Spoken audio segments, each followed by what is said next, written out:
No, go ahead Hello, and get everyone. started. Yeah, thank you so much. Hello, everyone. Today, we have a pleasure to host Vivek Bharadwaj, who is a PhD student at the University of California, Berkeley, advised by James Demel and Aydin Buluc. His interests include high-performance computing, randomized algorithms, and tensor decompositions at the scale. He is affiliated with the BPOP and Passion groups at the university and its affiliate Lawrence Berkeley National Lab. Thanks, Vivek, for accepting our invitation. Stage is yours. Thank you for the introduction, Beheshta. It's been nice to talk. It's nice to talk to all of you this morning. Um, I'm excited to present to you some work that I've been doing for the past couple of years with my collaborator, Osman Asif Malik, and a bunch of other people you can see on this slide, all affiliated with Berkeley in one way or another. The title of this talk is Randomized Leverage Score Sampling and CP Decomposition at Scale. So we'll be talking about concept of statistical leverage scores, which my colleague Osman told you a little bit about last week in the context of tensor decompositions. And we'll really be going deeper into the connections that leverage scores have with subjects like active learning and some of their physical interpretation, and then apply them specifically to the CP decomposition to achieve further accelerations than what you saw last week if you've been regularly attending this seminar. Okay, so let's get started. I wanted to give you a one-slide background on the world that I come from. As Beheshta said, I'm associated with two groups, the Berkeley Benchmarking and Optimization Group, led by Jim Demel and Catherine Yellick, and the Passion Group, led by my other advisor, Aydin Buluc at Lawrence Berkeley National Lab. And so we take an interest in several things. Among them, I'll highlight we are interested in randomized algorithms and sparse computations, but specifically with the bent that these are parallelizable and can be really deployed at the scale of massive supercomputers. We target things like Perlmutter and Frontier. I have a picture of this on the right, which is the first exascale supercomputer in the US. So today we're going to cover two works that use randomization to accelerate the CP decomposition of very massive sparse tensors. This is a condensed version of my qualifying exam talk, which you can find online. Specifically, we'll be covering one work that appeared at NeurIPS 23, which is which covers how to sketch the linear least squares problems that arise in this tensor decomposition problem. And then we're going to cover some work that extends these methods to a distributed memory setting. We'll be able to run our method on thousands of cores at scale. Okay, so let's get started. The first topic is leverage score sampling as it relates to the Khatri-Rao product. And this entire talk is really about how to solve a single linear least squares problem. Our goal is to efficiently solve this overdetermined linear least squares system, minimized with respect to x, the Frobenius norm of ax minus b. That's it. And the twist here is that A has this very particular structure. A is what's known as a Khatri-Rao product of U1 through UN. And the Khatri-Rao product here is defined as the column-wise Kronecker product of two matrices. That means if I take this first matrix and take its first column, take the first column of the second matrix, and take their Kronecker product, that becomes the first column of the output. And likewise with the second column of each of these matrices and the second column of the output. Now, why do I want to do this?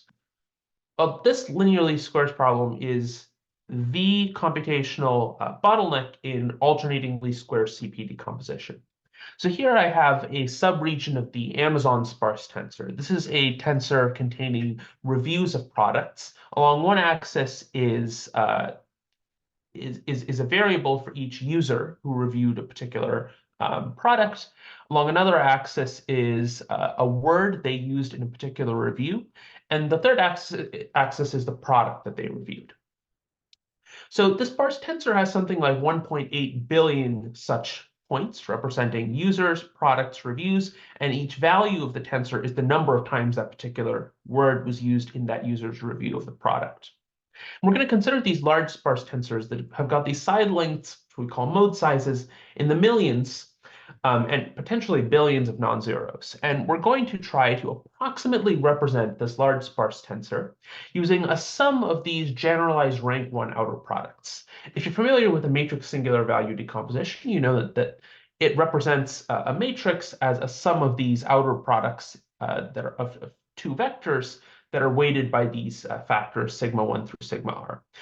Here in the tensor case, we're generalizing these outer products to 3 dimensions, and so I've got these the sum of outer products. And in order to compactly represent this thing that we call the CP decomposition, I will collect the columns associated with each dimension into these so-called factor matrices U1, U2, U3 that are analogous to the singular value decomposition U and V transpose. And this sigma vector plays the same role as the singular values. So this is the goal. Now, I should mention here that we almost have no hope of capturing the location of every non-zero exactly in the sparse tensor. And indeed, that's not the goal. We have a dense object that we're using to approximate a very large sparse object.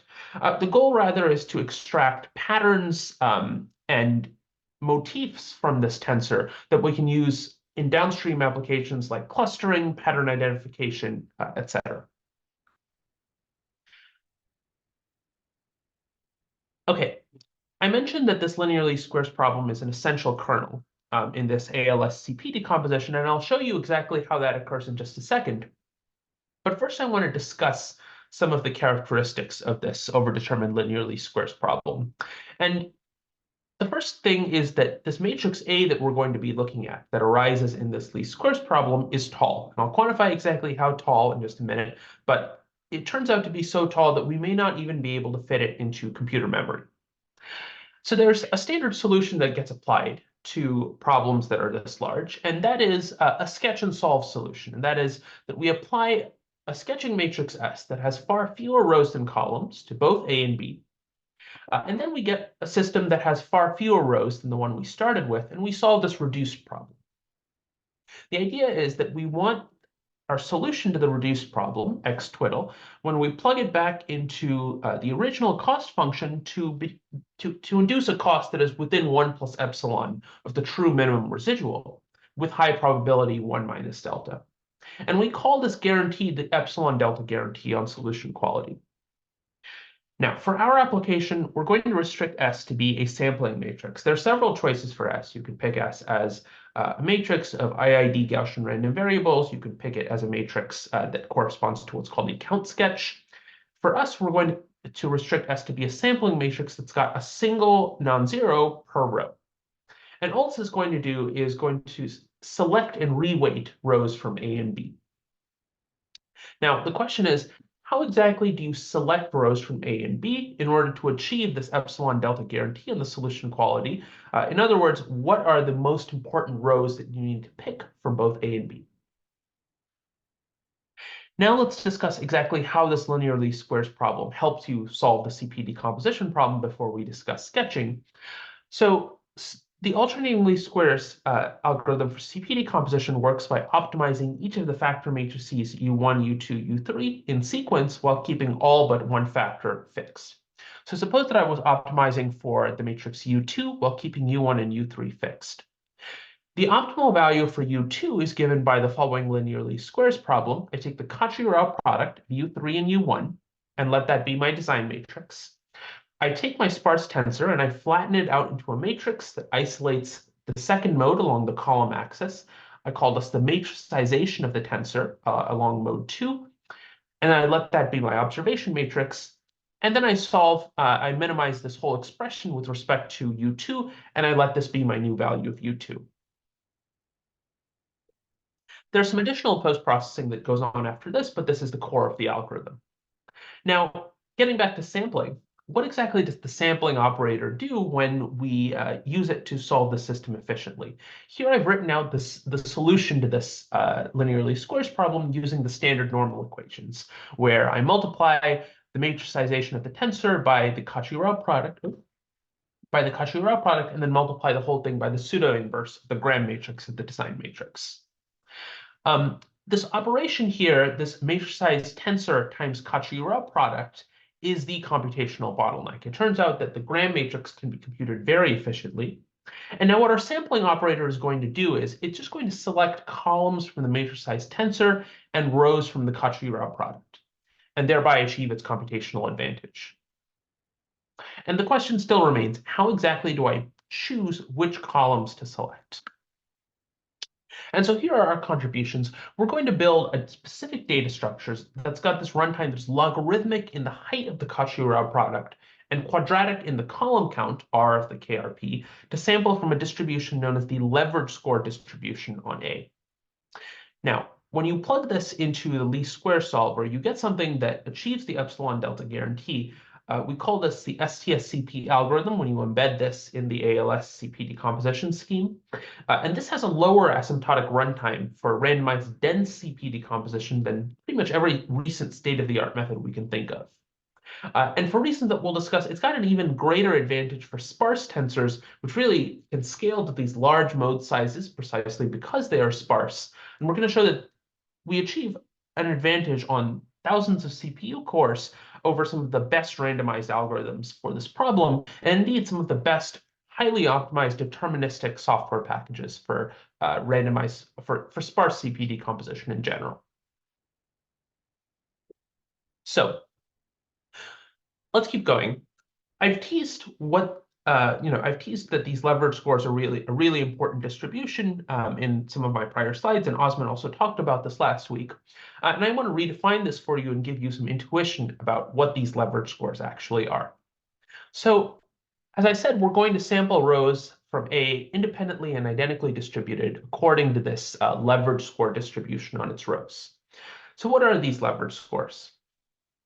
Well, given a reduced SVD of the matrix A, so I'm going to call this U sigma V transpose, the leverage score, the ith leverage score, which corresponds to row I, is given by the following. I just take the squared row norm of the ith row of U. And that's the leverage score. There's slightly different definitions of these leverage scores that I can sort of define by renormalizing. And the idea is that if I take all these leverage scores on the rows of A, these are all non-negative, and therefore they induce a probability distribution on the rows that I can use to perform sampling. If I let my sampling matrix take samples according to this distribution, all this theorem says is if I take a sample count J that is some multiple of the column count R times the maximum of these two quantities, there's a log term and a 1 over epsilon delta term, then I achieve the accuracy guarantee that I want with high probability. Now, the proof of this theorem is very involved, and I would rather not go through it, although I can give you some details if you want.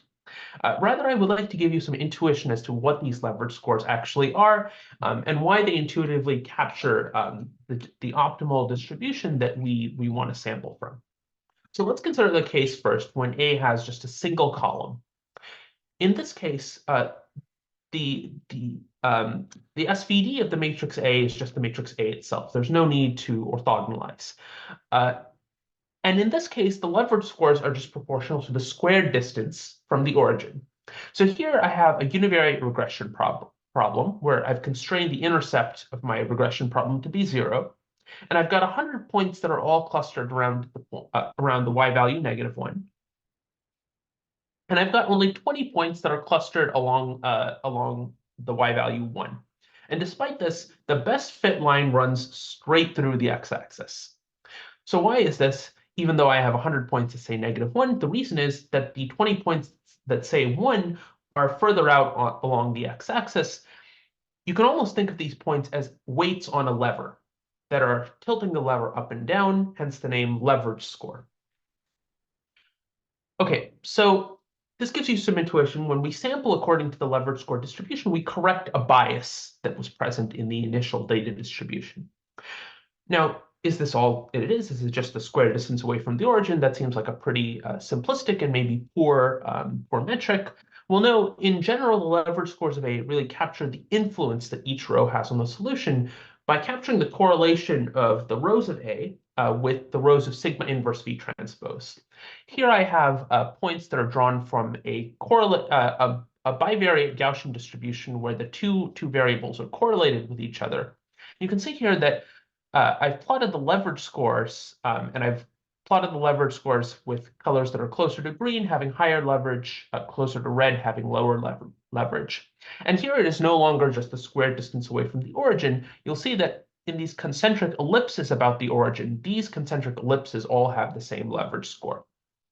What that means is, if we were to extend our prior analogy, if we have a plane that is sitting in this three-dimensional space that is forced to run through the origin and is sort of balancing on the head of a pin, you can imagine, on my finger, and I would like to tilt this plane by moving one of the data points that we are fitting through, it makes a lot more sense for me to move the red point that is aligned with the minor axis of this ellipse than it does for me to move the blue point. Even though both of these points are an equal distance away from the origin, the idea is that I want to tilt this plane along the unstable axis of the ellipse.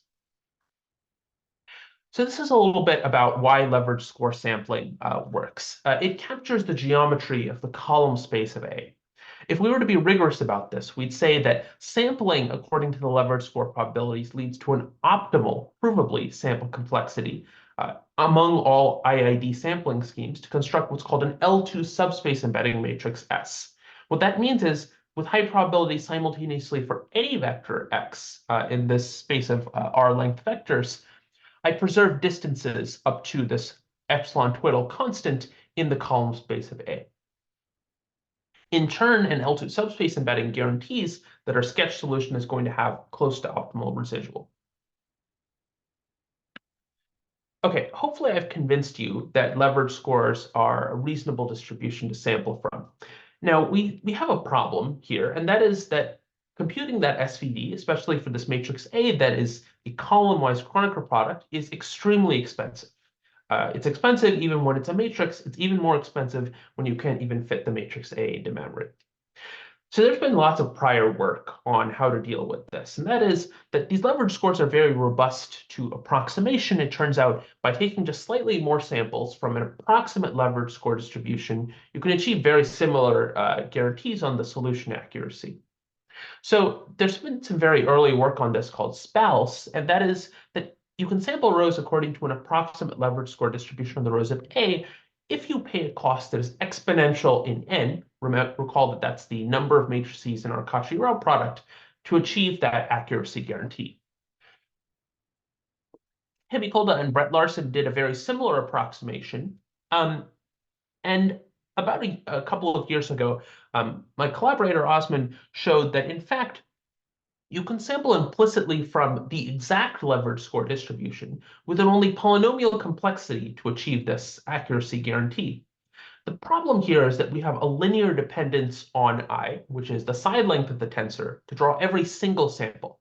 So if we were to extend this to sparse tensors, note that I can be on the order of millions, and this does not make for a very efficient sampling algorithm for performing something like 1,000,000 flops and really far more than that to draw each sample. And so what we want to do is we want to really accelerate this algorithm.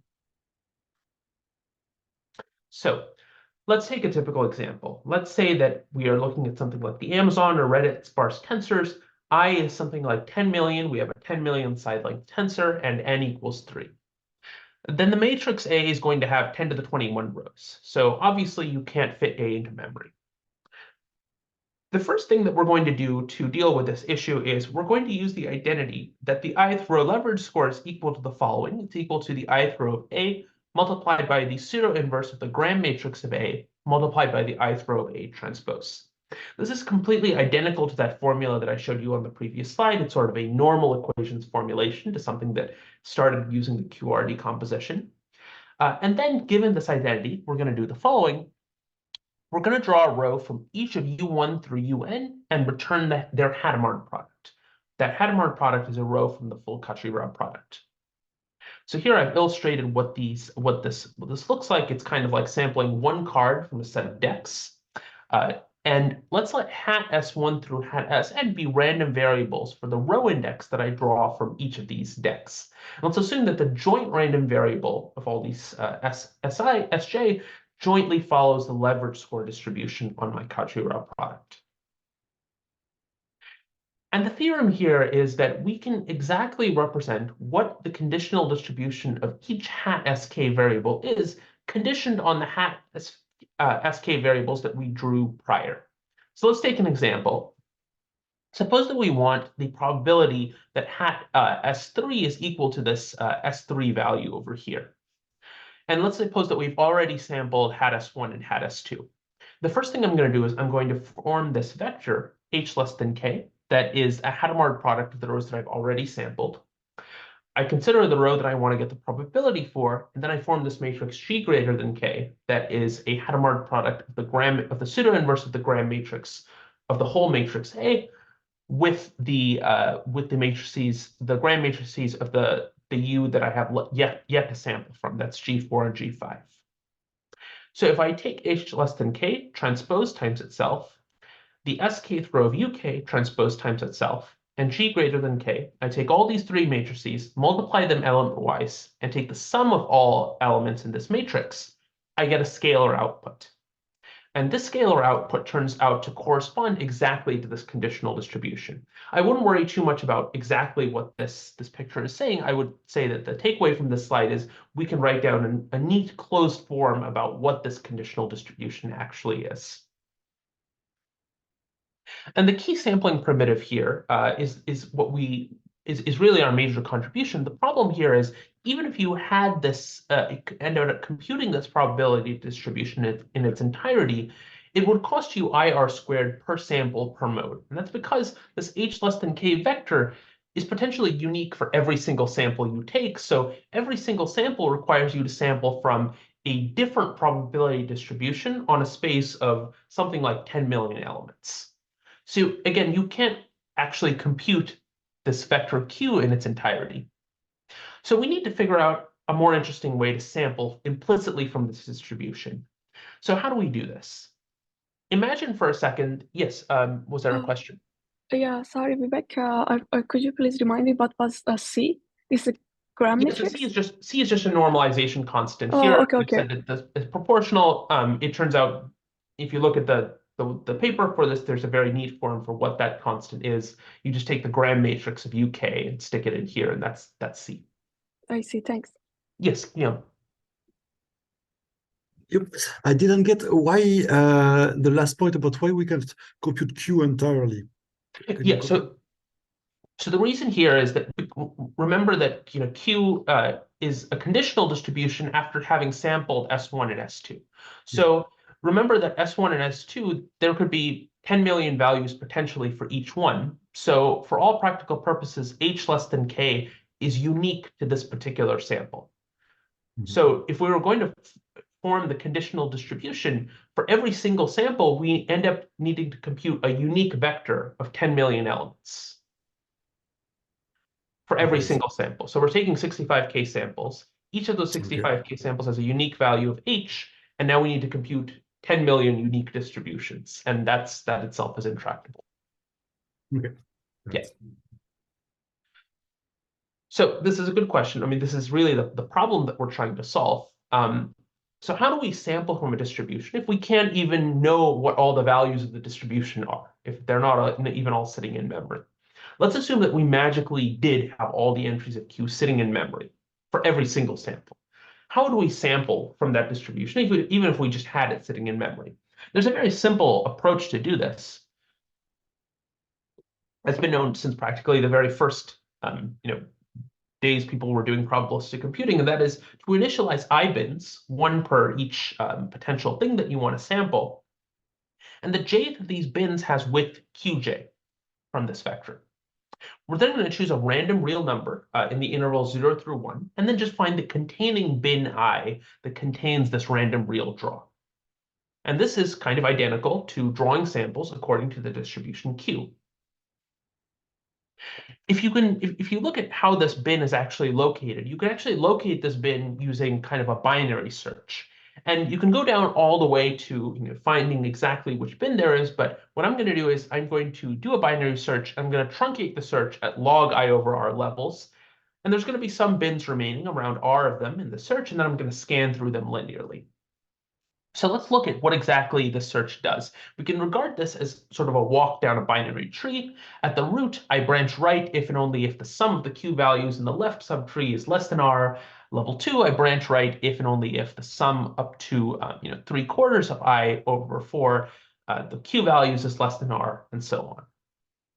The key here is that the summations of these q values is very efficiently computable without even having q in hand, assuming that you cache a little bit of information at each node. Now, this next slide has a lot of math, and I would maybe not stare too closely at this. All I want to say here is that I have this generalized inner product, this angle brackets here, and the important part is that this generalized inner product is a linear operation. So if I take the sum from some interval s of v to e of v of these qj values, the sum can go straight into the inner product by linearity. And when I compute exactly what the sum here is, I get a matrix that I'm going to call GV. And this matrix is like an R by R matrix that sits at every single node of this binary tree. What I can do is I can compute and store this matrix GV for all nodes in the tree, and this time IR squared, which is a runtime that I would have to pay anyway if I was doing CP decomposition, and I only have to do this once. This doesn't depend on h less than k. And I use storage space order IR because I picked this binary tree to have this log I over R depth. And this is very efficiently computable using these BLAS3 symmetric rank K updates to construct all these matrices GV. Now, having constructed these matrices, I can now use them to perform efficient sampling. At the internal nodes, the branching threshold is given by this generalized inner product of h less than k, transpose times itself, GV, and j greater than k. So at each of these nodes, I only have to perform order R squared work to determine which direction to branch. Therefore, I can traverse this entire tree in this time R squared times log I over R. And at the leaves, yes, I have this linear scan over the remaining bins. It requires something like R cubed time to compute the remaining values of Q. There's no getting around that. But that, it turns out you can reduce that as well to something like R squared log R time. The complexity per sample for a single index straw turns out to be R squared log I, just by following this binary tree and performing R squared work down a tree of depth log I over R plus some additional work. And then we multiply this by n, the number of matrices in the Khatri-Rao product. And this turns out to be a very efficient sampling procedure. Multiply this by 65,000, that's the sample count j. And now we get a sampling algorithm that is really tractable, even when I is something like 10 million, because our sample complexity is log I. So that was a lot of math. I would like to spend a couple of slides, and no more than that, on the parallel computing and high-performance computing aspects of a computation like this.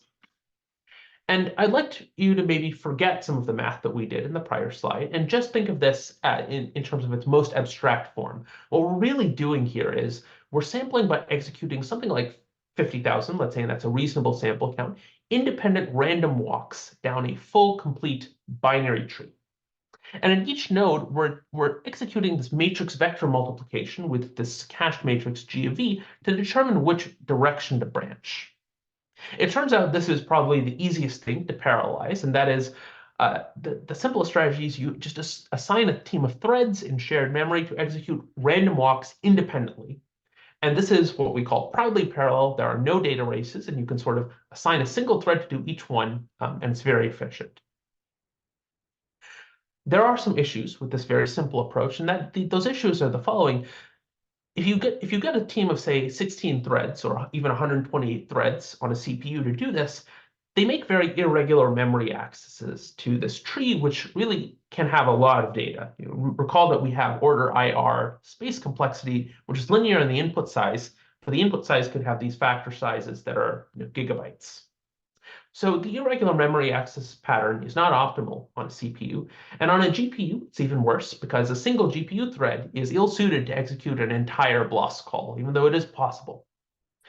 The approach that we actually consider in our work to make this efficient is we march down the tree a single level at a time, and we compute the branches of every single random walk at each level using a batched GEMV or even a batched GEM operation, which corresponds to matrix vector or matrix multiplication.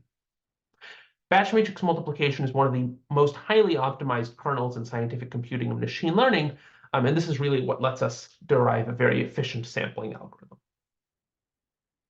This is sort of the end of the theory of this section of the talk, and now I want to move on to some of the results and show you that the algorithm we came up with actually makes sense in practice. The first one, I've talked a little bit about the parallel computing aspects of this and the efficient sampling characteristics. I'd like to show you that this holds in practice. So we ran these benchmarks on the LBNL Perlmutter system. Perlmutter is a Cray EX supercomputer. Each node is equipped with 2 AMD CPUs. And we ran these experiments on just a single node. We have multi-node experiments coming up in a few slides. And here I've plotted the time to construct the sampler and draw 65,000 samples according to the leverage score distribution using that efficient sampling procedure that I showed you earlier. In blue, I have the construction time. And you can see here that even when the matrix has something like 10 million rows each, and there's 3 of these matrices, the whole thing has 10 to the 21 rows. The sampling time is only something like around, you can upper bound it by about a second here. It grows quadratically with the column count R, and it grows kind of linearly with I. That's fine. But if we look at the sampling time, it's only about a third of a second, and here we see that nice logarithmic in I growth that we predict. Now, of course, everything grows quadratically in R. The construction cost here is disproportionately cheaper, of course, compared to the sampling, because the construction is based on these BLAS3 primitives that have much higher memory reuse, whereas sampling is based on matrix vector multiplication, which does not exhibit this property. But everything is nice and linear in N, which again matches our predictions. Now, I've proven to you that it is efficient to draw samples. Now I need to prove to you that the subspace embedding that we construct via sampling is a good one. Let's define the distortion of a sketch S with respect to a matrix A as the following. It's the condition number of kappa SQ, where Q is any orthonormal basis for the column space of A, minus 1 over kappa of SQ plus 1. Let's assume that S for a second is just the identity. The sketching matrix is the most useless thing you can think of. It's the identity matrix. Well, that would mean that kappa of SQ is just the condition number of Q, which is 1. And so here the distortion would be 0. Lower distortions correspond to a higher preservation of distances by the sketch in the column space of A. And what you can see here is for a fixed sample count, as I increase the dimension n, the distortion of our sketch pretty much remains completely constant, whereas the distortion of this approximation of leverage scores increases its distortion by nearly 2 orders of magnitude. When we again look at the dependence on R, we see that the distortion does increase for both our algorithm and the product approximation as a function of the column count R. But again, our algorithm has a significantly low distortion across all column counts. Now let's look at the accuracy on some real-world data. So here I've got 5 large sparse tensors. These range in non-zero counts from something like 3.3 million to 4.7 billion non-zeros. I'm testing our algorithm, which you can show in green, against the exact ALS algorithm, that's ALS without any sketching, shown by the pink crosses, and 2 variants of an algorithm proposed by Brett Larson and Tammy Kolda that are shown in blue and yellow, respectively. You can see here that for a fixed sample count, as the target rank increases, these approximate leverage score algorithms decrease their accuracy by pretty significant amounts, to the point where if you're keeping the sample count fixed, it no longer makes sense for you to keep increasing the rank and expect gains in the accuracy, which is shown by the y-axis here. Higher is better. Whereas our algorithm, in some cases, very nearly recovers the same fit that non-randomized ALS does, up to even, say, 98% on things like the Amazon and Reddit tensors. So that's good.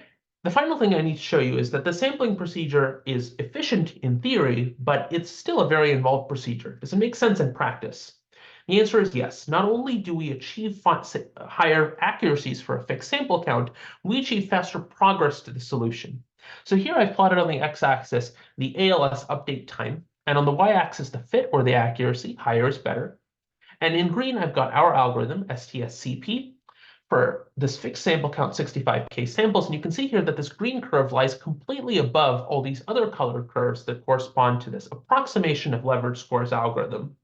No matter what the sample count I take, the green curve lies completely above these other curves, which don't achieve the same final accuracy and are taking progressively longer times the more samples I take.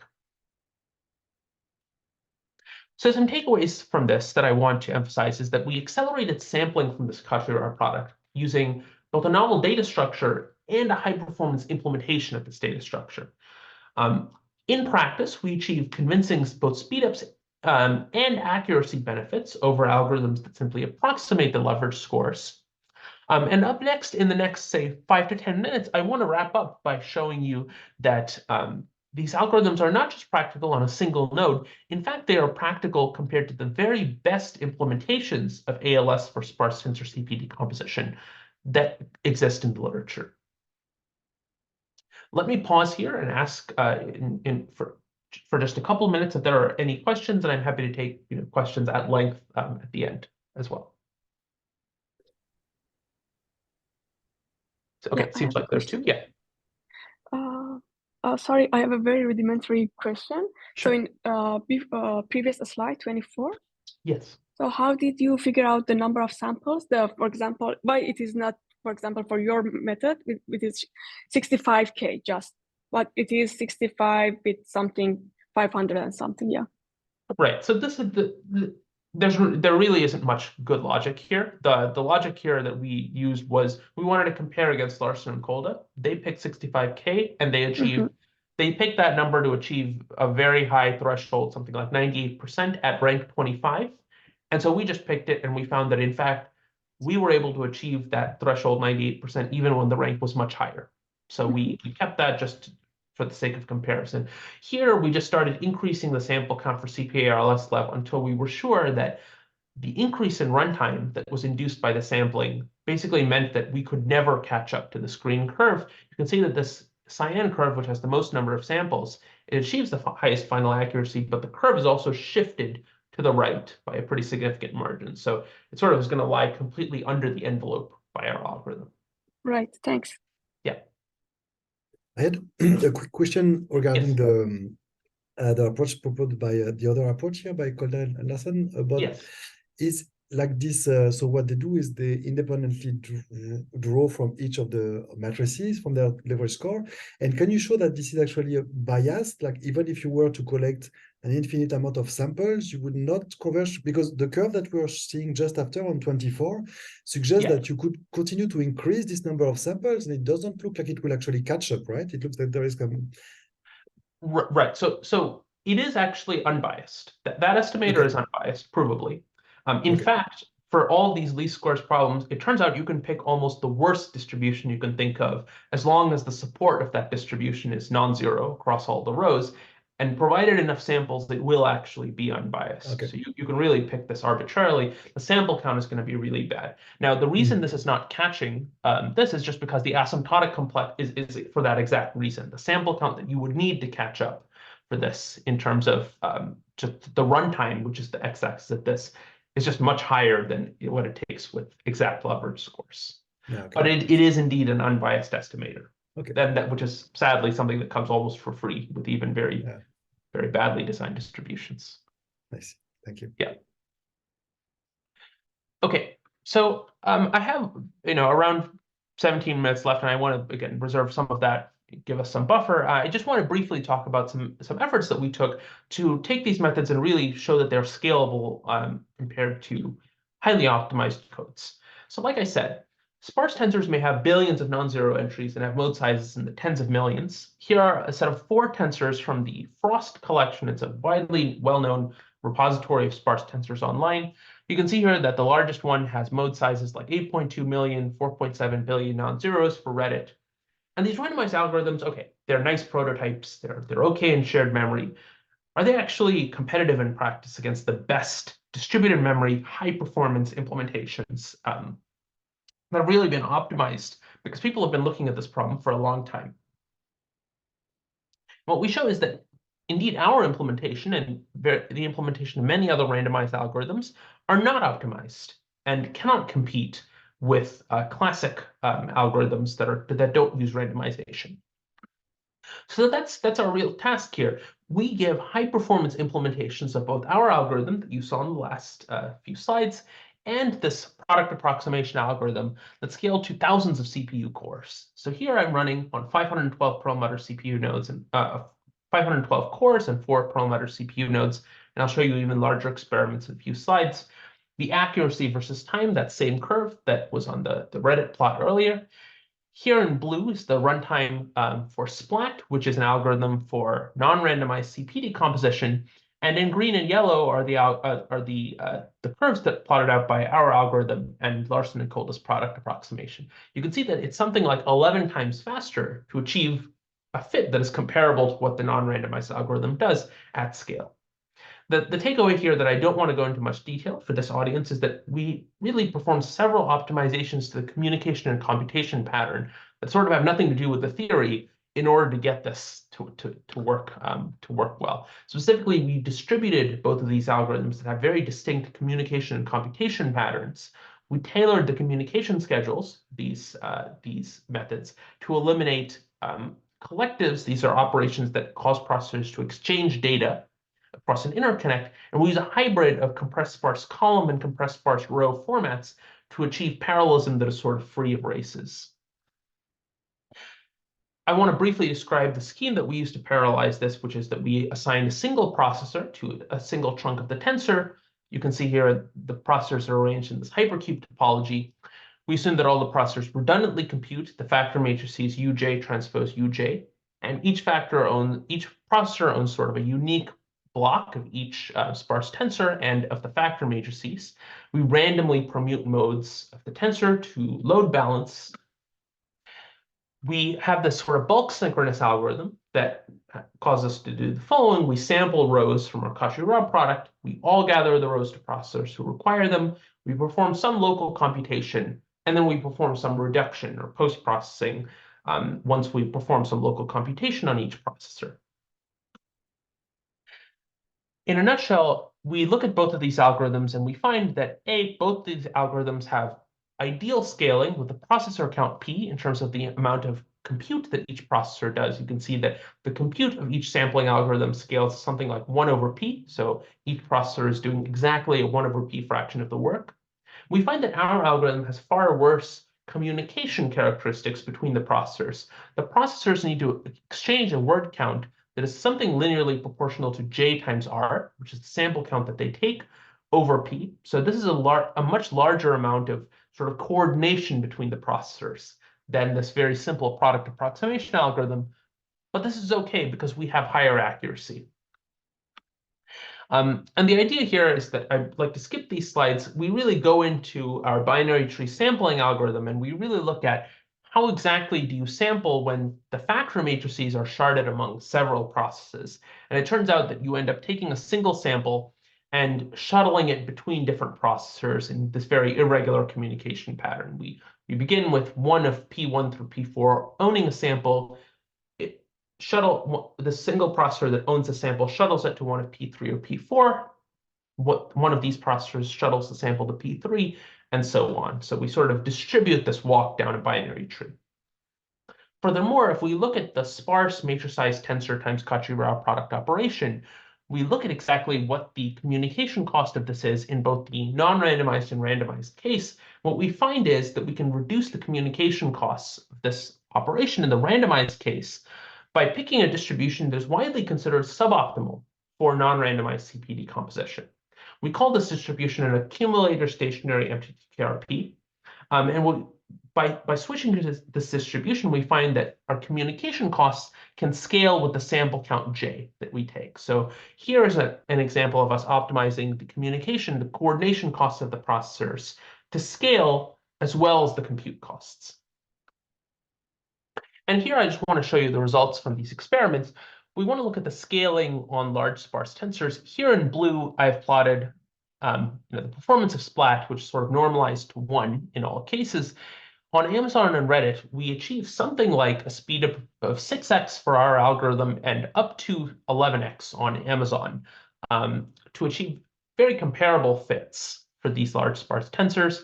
Patents is a far denser tensor, and that means that these optimized non-randomized algorithms have an advantage. But even then, we do see some speedups, albeit achieving comparatively lower fits. And these speedups continue not just for 4 nodes, but 16 nodes and 2,000 CPU cores. We achieve a lesser speedup. That's to be sort of expected. Randomized algorithms are less efficient than their dense counterparts. And there's still a speedup even at this large core count. You can see here, if we plot the scaling, which is the runtime advantage that we get as we increase the number of processors, we get near ideal scaling of the MGTKRP operation for patents and Reddit. And Amazon, we see that this tensor is relatively sparse and has a very large sampling time. So it turns out that sampling really is the bottleneck here that prevents us from scaling beyond around 1,000 cores. But this is still far better than, again, what a non-randomized algorithm would be doing. We prove in practice that our proposed communication schedule is achieving the benefits that we show.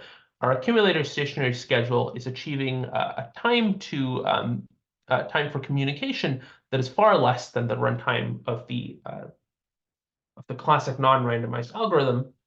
And the takeaways here are that we are really proposing the first distributed memory implementations of these randomized CP algorithms. There really hasn't been an implementation of these in the literature. And we really took a tack of optimizing these algorithms to avoid communication as well as distributing the computation. And we took advantage of the properties of our randomized algorithms to do this. And we showed that we really can scale to thousands of CPU cores and achieve strong speedups over existing state-of-the-art software. And that's all I have. If you have any questions, you can ask them right now. We have a little bit of time left. If you would like to view these slides in a longer format and some other materials, such as the preprints, you can head over to my website, and I've also got some backup slides if you'd like to see them. Thanks, and we can spend a little bit of time on questions, and if not, we can have some time back. Thanks, Vivek, for the great presentation. Thank you, Vivek. Very impressive, the whole implementation, the method itself, but the whole implementation, as you described, it seemed really non-trivial to. Hopefully, we'll be able to extend this for the tensor train case as we're doing. Yeah, that would be cool. That's very nice, impressive. Any other questions? Guillaume, by the way, I have I was looking at Othman's talk last week. I think you had a question about active learning. I'd like to answer that if possible. So one thing, I think the question was, what connection do these leverage scores have to active learning?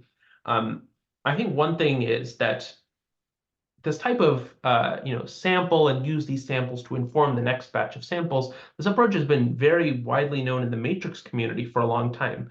So there's this classic algorithm for matrix factorization, like Netflix challenge type problems for matrix factorization that Rachel Ward considered. And her idea was, given black box access to a matrix, you take some samples initially, uniformly at random. You use this to compute the best rank R approximation to the matrix, and then you use the leverage scores of this approximate low rank matrix to draw a next batch of samples. So you use this approximate leverage, it's the sort of bootstrapping method to use the approximate leverage scores to inform where you sample next.